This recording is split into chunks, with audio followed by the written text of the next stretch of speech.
Pemirsa masih di IDX Consensus Closing dan sebelum kita lanjutkan perbincangan kita akan coba lihat terlebih dahulu 4 saham pilihan yang direkomendasikan dan mungkin saja bisa menjadi referensi, namun lagi-lagi keputusan investasi tetap ada di tangan pemirsa IDX Channel. Dapat Anda saksikan grafis di layar televisi Anda pemirsa 4 saham pilihan yang direkomendasikan di antaranya adalah ada BRIS direkomendasikan buy on weakness dari perbankan 2720 resisten hingga ke 2820 pemirsa. Auto buy IFBRIK 2110 resisten hingga ke 2170, agro lebih ke arah trading buy, kemudian GOTO dalam beberapa auto terakhir yang sudah mengalami penguatan juga trading buy pemirsa. Supportnya di 61 dan 66, agro di 204 hingga 218. Baik Pak Didit, kita lanjutkan kembali 4 saham pilihan yang Anda rekomendasikan. Rata-rata dari perbankan hari ini menguat Pak, tidak hanya dari perbankan Big Cap, BBTN, BRIS hari ini juga menguat. CIMB Niaga juga menguat hari ini. Alasan dan pertimbangan mungkin Pak untuk BRIS, terutama dari sisi teknikal, semenarik apa Pak Didit? Oke, kalau kita lihat memang BRIS saat ini masih berada di fase uptrendnya ya dalam jangka menengah kalau kita lihat dari Juni 2025 kemarin. Kemudian pada perdagangan hari ini selama 3 hari berturut-turut nampak pergerakannya juga masih relatif menguat. Namun demikian yang perlu kita perhatikan bahwa penguatannya masih tertahan oleh dari klaster MA20 dan 60-nya meskipun selama 3 hari ini masih didominasi dengan munculnya volume pembelian.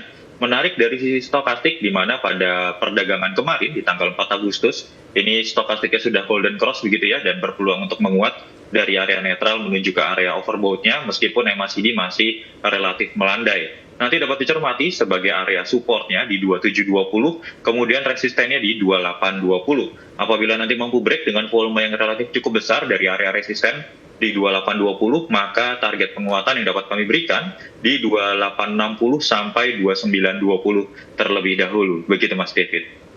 Baik, 2820 ya resistennya tadi. Potensi ke 3000 Pak dalam jangka menengah peluang BRIS seperti apa? Untuk potensi ke 3.000 memang sebenarnya masih ada, namun kami melihat kecenderungannya saat ini paling tidak ke 2950, 2960 untuk maksimalnya saat ini begitu. Baik, dari BRIS kita beralih ke saham pilihan kedua pemirsa dari Auto. Astra Auto Parts ini hari ini juga ditutup menguat di 0,94% di 2140. Dan dalam beberapa waktu terakhir juga sudah mengalami penguatan hingga ke level 2.200-an. Analisis dan pertimbangan untuk Auto, Pak Didit? Oke, baik. Untuk pergerakan Auto, ini juga masih berada di fase uptrendnya ya dalam jangka menengahnya. Kita lihat dari Juni kemarin, ini sudah cenderung untuk menguat. Kemudian kalau kita lihat pergerakan Auto dalam jangka pendeknya, selama 3 hari berturut-turut ini nampaknya sedang berada di awal fase uptrendnya. Selama Auto nanti masih mampu berada di atas 2110 gitu ya sebagai area supportnya dan mampu break dari 2170 begitu yang saat ini menjadi area resistennya, dan kami melihat memang MA200-nya berada di area 2170, maka target untuk Auto yang dapat kami berikan nanti berada di 2200 sampai 2240. Karena kami melihat dari sisi volume, ini memang belum begitu menarik ya, karena masih cenderung kecil, namun dari sisi stokastiknya sudah mulai menyempit dan berpeluang untuk terjadinya golden cross. Baik, buy IFBRIK di 2170 ya Pak? Betul sekali Mas David. Oke, intraday hari ini baru di 2160. Meminimalkan risiko tentunya, dan ruang penguatan ketika menembus level ini terbuka cukup lebar untuk Auto. Baik, dari Auto kita beralih ke saham pilihan selanjutnya pemirsa. Saham pilihan yang ketiga ada Agro, lebih direkomendasikan trading buy. Nah, saya akan coba update juga untuk Agro ini. Bank Raya Indonesia ditutup melemah di 0,94%. Dari sisi kinerja perbankan digital tampaknya lebih baik Pak dibandingkan dengan perbankan-perbankan yang konvensional, meskipun juga sudah mengarah ke digital. Labanya melonjak juga 64,5% di semester pertama. Bagaimana Anda melihat dari sisi potensi ini untuk Agro? Oke, kalau kita melihat dari sisi teknikalnya begitu ya, pergerakannya memang cenderung melandai meskipun agak cenderung uptrend gitu ya dari Juni, lagi-lagi kita lihat dari Juninya. Kemudian dalam jangka pendek selama 4 hari berturut-turut ini mencatatkan adanya kenaikan, meskipun kalau kita lihat yang terjadi dari pola kenaikannya ini hanya muncul adanya shadow, baik upper shadow ataupun lower shadow, dan masih cenderung terbatas atau dibatasi oleh dari sisi MA60-nya. Volumenya juga cenderung mengecil yang dapat kita cermati di sini. MACD masih berada di area positif meskipun melandai. Maka dari itu nanti bisa untuk trading buy dari agro dengan supportnya di 204 dan resistennya di 218.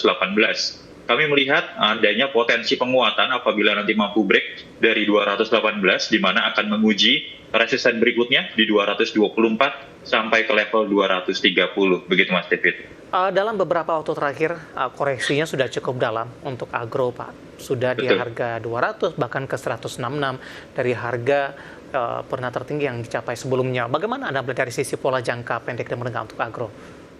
Untuk pola jangka menengahnya kami masih, dan jangka pendeknya ya terutama, kami masih melihat adanya potensi penguatan meskipun tidak begitu besar ya. Paling tidak nanti menguji ke area 230-an apabila mampu break dari 218 dan 224. Baik, terakhir Goto Pak dari teknologi, diam-diam Goto juga sudah mengalami kenaikan, bahkan hari ini sudah menembus ke 65, menguat di 3,17%. Sebenarnya juga cukup banyak dari para investor atau pemirsa IDX yang menanyakan Goto, tapi lebih mengarah kepada potensi ke 70 ini Pak. Oke, baik. Untuk pergerakan dari Goto sendiri, memang sebenarnya Goto sudah melewati fase konsolidasi yang cukup panjang begitu ya, dari bulan Juni hingga bulan Juli selama 1 bulan begitu, dan sudah break dari area resisten konsolidasinya. Kita melihat pergerakannya saat ini mampu break dari level MA60-nya, ini cukup menarik, ditutup di atas level MA60 meskipun volumenya masih cenderung kecil. Nanti Goto bisa untuk trading buy dengan mencermati area supportnya yang berada di 61 dan resistennya di 66. Selama masih mampu berada di atas level 61, kami melihat adanya potensi ada kenaikan untuk Goto sendiri karena kami melihat MACD masih cenderung berada di area positif dengan pergerakan stokastik yang sudah mulai bergerak golden cross gitu ya, menguat ke area overbought-nya. Kami mencermati untuk Goto apabila break dari 66, target penguatan berikutnya dalam jangka pendek paling tidak menguji 68 sampai ke 71 terlebih dahulu. Begitu Mas David. Baik, ada peluang ke 71 pemirsa untuk Goto hari ini menguat Rp65, ditutup di menguat di 3,17%. Pasang pilihan yang direkomendasikan pemirsa tadi ada BRIS, Auto, Agro, dan Goto, dan lagi-lagi keputusan investasi tetap ada di tangan pemirsa IDX Channel. Pak Didit, kita haul kembali Pak. Saya akan coba sampaikan update penutupan perdagangan di sesi kedua hari ini dan juga beberapa informasi grafis yang berhasil dihimpun oleh tim redaksi kami.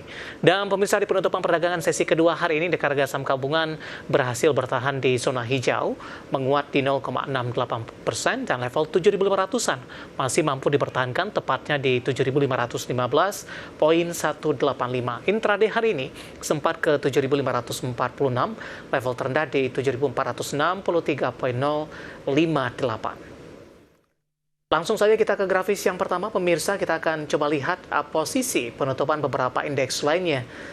Di antaranya MNC 36, LQ45, dan juga Jakarta Islamic Index.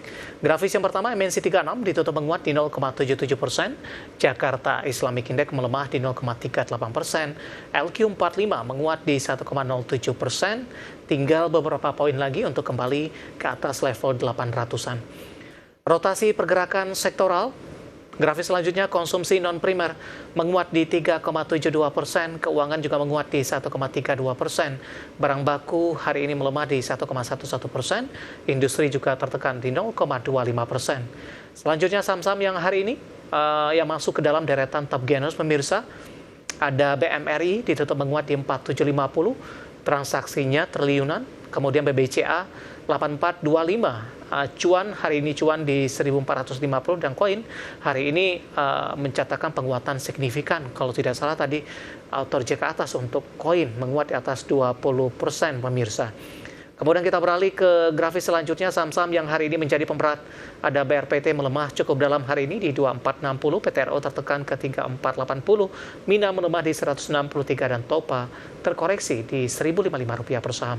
Update penutupan sesi kedua dan semoga bisa menjadi referensi untuk Anda, terutama dalam menghadapi perdagangan hari selanjutnya.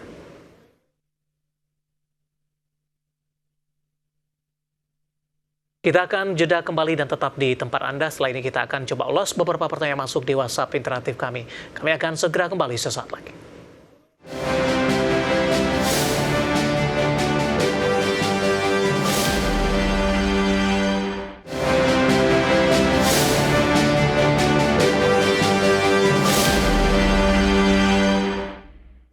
Kita sudah sampai di segmen terakhir dan terima kasih untuk Anda yang masih bergabung bersama dengan kami. Pak Didit, kita lanjutkan kembali, waktu kita cukup terbatas, Pak. Bapak Jason dari Jakarta, Harum bisa potensi ke 800 tidak? Hari ini profit taking sepertinya di 855. Sebenarnya intraday kemarin sudah di 900 ya Pak ya untuk Harum? Betul sekali. Oke, untuk Harum sendiri memang pergerakannya nampaknya masih cenderung volatil ya. Hari ini terkoreksi cukup lumayan, nampaknya berbalik ke harga kemarin begitu. Dan kalau dari sisi stokastiknya ini sudah membentuk adanya dead cross meskipun yang masih di area positif. Nanti dapat dicermati untuk Harum nampaknya koreksi terdekatnya di 840, 850 akan menutup area gap di situ terlebih dahulu. Namun waspadai apabila break dari area tersebut, kami perkirakan Harum akan menguji di 815 sampai ke 830. Tetap jaga area support di 790 seperti itu, Mas. Baik, Bapak Diki dari Malaysia ini menyaksikan live streaming kita. Pak Didi menanyakan saham AMRT, Pak. Punya di harga average di 2430 Pak, intraday hari ini sempat ke 2490. Untuk 2 minggu ke depan, ada peluang tidak ke 2600-an hingga ke 2700 untuk MRT? Oke, baik. Pergerakannya hari ini cukup menarik ya, plus 5%. Kemudian break dari MA60-nya, closingnya juga di atas MA60. Volume belinya juga cukup naik begitu ya dari kemarin gitu. Kemudian MACD baru masuk ke area positif dan didukung juga dari stokastik yang nampaknya berpeluang untuk ke area overbought-nya. Nanti dapat dicermati sebagai area support dari pergerakan si AMRT sendiri selama masih mampu berada di atas support terdekatnya 2370, maka kami melihat masih adanya peluang untuk pergerakan AMRT bergerak menguat, paling tidak nanti menguji di area 2500, dan apabila mampu break dari 2500 maka secara berturut-turut 2570, 2640 dapat digunakan sebagai target penguatan berikutnya. Baik, kita ke Lampung Pak, ada Bapak Joshua Nainggolan, INPC, Bank Artagraha Internasional. Sudah punya di harga average di 1171 Pak, di 171 maksud saya. Proses pergerakan ke depan seperti apa? Nyangkut nih di 157 penutupan hari ini. Oke, baik. Kalau kita lihat memang dalam jangka pendeknya, pergerakan INPC ini masih cenderung konsolidasi ya. Dan meskipun hari ini menguat, pergerakannya masih berada di bawah MA20-nya. Volumenya cukup menarik, namun dari sisi MACD dan stokastik belum mencerminkan adanya valid break ya, atau valid penguatan dari INPC sendiri. Nanti dapat dicermati, dijaga support di 150. Resistnya kami berikan di MA60-nya di 163. Kalau bisa break dari 163, kami perkirakan area penguatan berikutnya ini di 167 sampai ke 177 terlebih dahulu, seperti itu. Baik, selanjutnya ada Bapak Rory dari Tangerang Selatan menanyakan 2 saham nih Pak, karena waktu kita terbatas, kita akan coba jawab satu saja. SSIA Pak, hari ini melesat di atas 9%. Tadi juga masuk dalam informasi listed kita, SSIA justru membukukan rugi. Apakah memang aksi korporasi beberapa perusahaan besar masuk ke SSIA ini lebih mendorong penguatan saham daripada sisi kinerjanya, Pak Didit? Oke, kalau kita lihat penguatannya cukup signifikan, 9%. Break dari MA20, volumenya juga cukup tinggi dibandingkan kemarin. Stokastiknya sudah golden cross untuk pergerakan dari SSIA. Nanti sebagai area support terdekatnya dicermati 2530. Dan untuk area resistnya kami berikan di area 2680. Break dari 2680 dengan volume yang relatif cukup tinggi, target penguatan 28 sampai ke area 2990. Begitu Mas David. Baik. Kemudian menanyakan AADI Pak, ambil posisi 6.800, hari ini rebound ke 6975. Uptrendnya atau peluang naik kembali ke level berapa? Resisten selanjutnya? Mungkin ke 7.000 mungkin Pak untuk AADI? Oke, kalau kita lihat memang AADI penguatannya juga cukup signifikan ya. Didukung dengan volume yang relatif cukup menarik.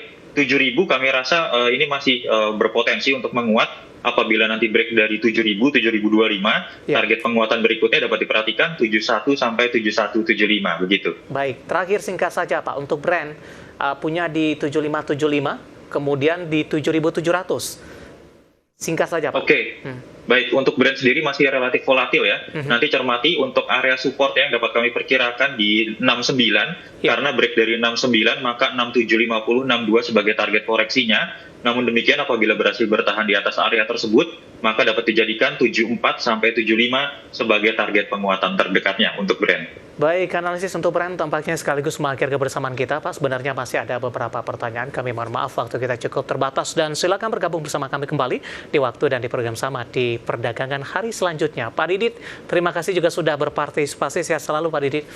Ya, sehat selalu Mas Devi. Terima kasih juga. Baik, terima kasih ada Bapak Teh Ritya Wicaksana, Head of Retail Research MNC Sekuritas. Dan pemirsa jangan lupa saksikan program Prime Market Highlight yang akan tayang pada pukul 20 waktu Indonesia Barat. Karena urusan masa depan harus terdepan, aku investor saham. Saya David San Oval, pamit undur diri. Sampai berjumpa kembali.